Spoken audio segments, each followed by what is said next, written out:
ఏపీలో ఉద్యోగ సంఘాలు ప్రభుత్వానికి హెచ్చరికలు జారీ చేస్తున్నాయి. తమకు రావాల్సినవి ఇవ్వకపోతే ఉద్యమిస్తామంటూ అల్టిమేటం ఇస్తున్నాయి. సంవత్సరం ఎదురు చూశాం, మా సహనం నశించింది, ఇంకా 2 నెలలే టైం, స్పందించారా సరే సరి, లేదంటే మా రియాక్షన్ చూస్తారు అంటూ ఓపెన్గానే చెప్తున్నారు ఉద్యోగ సంఘాల నేతలు.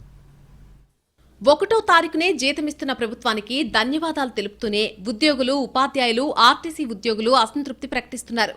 ఏపీ జేఏసీ నాయకులు ఉద్యోగ, ఉపాధ్యాయుల విషయంలో ప్రభుత్వ జగన్నాథ రథచక్రాలు పనిచేయడం లేదని సంవత్సర కాలం ఎదురుచూశాం. ప్రభుత్వ జగన్నాథ రథచక్రాలు ఉద్యోగుల వైపు చూడాలి అంటూ మనసులో మాటను బయటపెట్టేశారు. పీఆర్సీ సవరణకు 2 సంవత్సరాలైనా కమిషనర్ను నియమించకపోవడంపై ఉద్యోగ సంఘాలు అసంతృప్తి వ్యక్తం చేస్తున్నాయి. చంద్రబాబు ప్రతిపక్షంలో ఉన్నప్పుడు ఇచ్చిన హామీలే నెరవేర్చాలని అడుగుతున్నామని జేఏసీ నేతలు చెబుతున్నారు. ఇవన్నీ 6 సంవత్సరాల నుంచి పెండింగ్ లో ఉన్నాయి. రాష్ట్ర ప్రభుత్వం కూడా మేము వచ్చినాక ఒకదానమాట ఒకటి రెండింటినీ క్లియర్ చేస్తూ ఉంటున్నాం. ఉద్యోగుల్లో ఉన్న వాళ్ళ పెద్ద ఇబ్బంది ఏంటంటే రాష్ట్ర ప్రభుత్వం ఏదైతే మేము ముందు అడుగు వేస్తాం ఉద్యోగుల తరపు అన్నదో దానికి సంబంధించిన ప్రక్రియ స్టార్ట్ అవ్వలేదు. దానికి సంబంధించిన ఒక్క అడుగు కూడా ముందుకు పడలేదు. రాష్ట్ర ప్రభుత్వం నోటి నుంచి ఉద్యోగ, ఉపాధ్యాయ, కార్మిక పెన్షనర్స్కి సంబంధించిన డిమాండ్ల విషయంలోనూ వాళ్ళకి సంబంధించిన ఇబ్బందుల విషయంలోనూ కనీసం అక్కడి నుంచి ఒక ఇది లేదనే పరిస్థితి ఇవాళ ఉద్యోగ, ఉపాధ్యాయ కార్మికుల్లో ఉన్నది. ఏపీఎస్ఆర్టీసీ ఉద్యోగులు ఇప్పటికే గేట్ మీటింగ్లు, ధర్నాలు అంటూ ఉద్యమ బాట పట్టారు. ప్రమోషన్లు ఇవ్వడం లేదని, డీఏల అంశంలోనూ ఎలాంటి నిర్ణయం రాకపోవడంపై ఇప్పటికే ఎంప్లాయీస్ యూనియన్ ఉద్యమ బాట పట్టిందే. ప్రభుత్వ పరిధిలో ఉన్న పీటీడీ ఉద్యోగుల సమస్యలు పరిష్కరించాలని రాష్ట్ర వ్యాప్తంగా 129 డిపోల్లోనూ 4 వర్కుషాపుల్లో ఆర్టీసీ ఉద్యోగులు ఎర్ర బ్యాడ్జీలు ధరించి విధులకు హాజరయ్యారు. ఆర్టీసీ ఈయూ ఆధ్వర్యంలో రాష్ట్ర వ్యాప్తంగా అన్ని డిపోల వద్ద ధర్నాలు జరిపారు.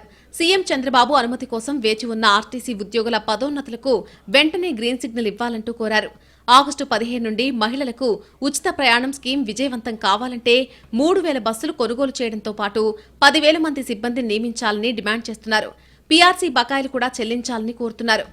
మహిళలకు ఉచిత బస్సు ప్రయాణం ఏర్పాటు చేయాలనుకుంటే ఇవాళ ఆర్టీసీలో ఉన్నటువంటి బస్సుల సంఖ్య సరిపోని పరిస్థితుంది.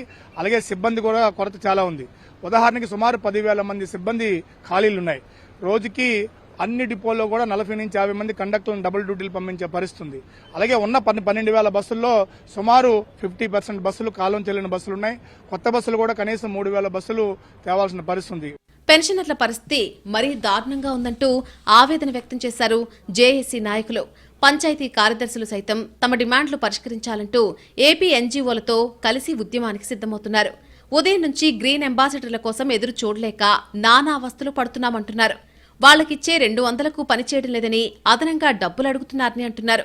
అలాగే ప్రమోషన్ల విషయంలోనూ తమ గోడు పట్టించుకోవాలని కోరుతున్నారు. ప్రమోషన్లు ఇవ్వకపోతే ఉద్యమ బాట పడతామని హెచ్చరిస్తున్నారు. ప్రభుత్వం దగ్గర ఉన్న తమ డబ్బుల్ని అడుగుతున్నామని, ప్రభుత్వం స్పందించని పక్షంలో ఆందోళన చేయడానికి సిద్దమని స్పష్టం చేస్తున్నారు. ప్రస్తుత కాలమాన పరిస్థితుల ప్రకారం ఉదయం 6 గంటలకి విధులకి, పారిశుద్ధ్య విధులకి సూపర్వైజ్ చేయడానికి చాలా కష్టంగా ఉంటుంది. గ్రామాన్ని పరిశుభ్రంగా ఉంచడం కూడా మా ప్రధాన బాధ్యతే. మరి అటువంటి గ్రామాలని పరిశుభ్రంగా అయితే ఉంచుతాం కానీ ఉదయం 6 గంటలు అనేది టైం అనేది సవరణ ఇవ్వాలని చెప్పని కోరుకుంటున్నాము. ఏపీలో ఉద్యోగులు, ఉద్యోగ సంఘాలు అన్నీ ఒక్కతాటిపైకొచ్చి తమ డిమాండ్లు ప్రభుత్వం ముందు పెట్టాయి. 2 నెలల గడువు ఇచ్చాయి. ఆ విషయంలో ప్రభుత్వం ఎలా స్పందిస్తుంది అన్నది తేలాల్సి ఉంది.